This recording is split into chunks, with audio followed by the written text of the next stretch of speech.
Dans le cadre du partenariat mensuel entre CCAP.tv et la Chambre de commerce de la Jacques-Cartier, j'ai l'occasion de m'entretenir avec différents intervenants et c'est le cas aujourd'hui parce que je suis en compagnie de M. Jean-François Dumas, qui est membre du conseil d'administration de la Chambre de commerce de la Jacques-Cartier.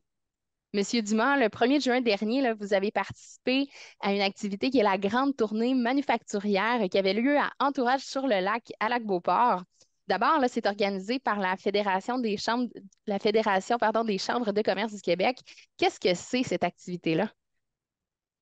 D'abord, bonjour Claudine. Cette activité-là, c'est une activité qui a été ramenée par la Fédération des chambres de commerce. Avant la pandémie, il y avait sur une base régulière cette tournée manufacturière-là et la Fédération revenait cette année en présentant 10 rencontres dans 10 régions administratives différentes. Et oui, on a eu l'honneur pour la région de la capitale nationale d'accueillir cette conférence-là et qui nous a permis d'avoir différentes informations sur l'état du secteur manufacturier québécois, sur les chaînes d'approvisionnement, sur le commerce international, mais aussi sur les marchés publics. Justement, là, quels sont les principaux enjeux auxquels les entreprises du secteur manufacturier font face actuellement?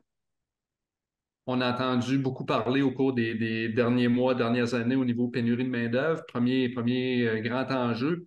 L'autre enjeu qu'on entend un petit peu moins parler au niveau du manufacturier, c'est la difficulté d'intégrer la nouvelle génération au niveau du secteur manufacturier. Souvent, les jeunes vont vers les nouvelles technologies, vers les nouveaux emplois et on délaisse un petit peu le secteur manufacturier.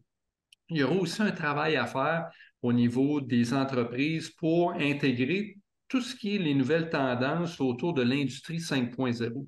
On a entendu parler au cours des dernières années de l'industrie 4.0. Maintenant, on est rendu une étape plus loin et c'est trois grands concepts qui touchent la durabilité, le bien-être de l'humain et la résilience, en lien aussi avec la société du futur qu'on veut bâtir. Fait que bien aligner ce qui se passe au niveau des entreprises, au niveau de l'industrie manufacturière et ce qui se passe aussi au niveau des tendances de société. Il y avait aussi là, des intervenants en fait du ministère de l'Économie, de l'Innovation et de l'Énergie, des gens d'Investissement Québec qui étaient sur place et aussi un représentant du port de Montréal. J'imagine que vous avez appris beaucoup de choses à travers ces conférences-là. Parlez-moi un peu des conférences qui ont eu lieu. La première conférence était de M. Denis J. Duhamel, qui est conseiller stratégique chez Deloitte, qui nous a présenté l'état du secteur manufacturier au Québec selon les différentes régions administratives, selon les différents enjeux aussi que les entreprises peuvent vivre là, dans les différentes régions, mais aussi des opportunités à développer, comme par exemple le marché européen qu'on oublie souvent. Oui, on pense à notre voisin immédiat qui sont les États-Unis, mais on a aussi un traité de libre-échange qui est l'AECG, qui est l'accord économique et commercial global avec l'Europe, mais c'est un marché qu'on ne pense pas tout le temps à développer. On a eu M. Hubert Rioux, qui est conseiller économique à la Fédération des chambres de commerce, qui est venu nous parler des différents comités de travail au sein de la Fédération, justement pour prendre le pouls un petit peu de ce qui se passe sur le terrain et permettre après ça de faire des conférences comme la tournée manufacturière. On a eu le droit d'avoir la présence de Julien Baudry, qui est directeur général du Port de Montréal, pour nous entretenir, du Port de Montréal, des grands changements qui sont survenus et qui s'en viennent aussi pour le Port de Montréal. Et il nous a parlé un petit peu aussi de ce qui touche la chaîne d'approvisionnement. Denis J. Duhamel nous a parlé du traité de libre-échange avec l'Europe.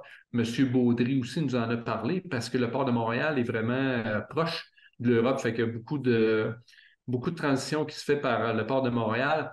Madame Annick-Marie Boivin, du ministère de l'Économie, de l'Innovation et de l'Énergie, nous a présenté tout le potentiel d'affaires que sont les marchés publics, de quelle manière donc les entreprises peuvent bénéficier de ce client quand même assez important qui est le gouvernement du Québec et surtout les stratégies, comment accéder au marché public. Et pour terminer, Jean-Marc Ménard d'Investissement Québec a fait le tour des différents services offerts par son organisme pour donner un petit coup de main aux entreprises. On l'a mentionné tout à l'heure, là, un petit peu, la Chambre de commerce de Jacques-Cartier, on peut dire, elle a été choisie pour recevoir cette grande tournée manufacturière-là. Qu'est-ce que ça vous fait là, en tant que jeune chambre de commerce d'être l'hôte d'une grande activité comme celle-ci? Ça a été un grand honneur pour nous autres de pouvoir accueillir la tournée manufacturière. C'est sûr que la fédération, étant donné on est une nouvelle chambre, ont voulu participer avec nous autres, collaborer avec nous autres, nous faire connaître à travers les entreprises oui, de la MRC de la Jacques-Cartier, mais aussi de la région administrative de la capitale nationale et nous faire connaître aussi auprès des autres chambres de commerce de la très grande région de Québec, là, et Rive-Nord et Rive-Sud.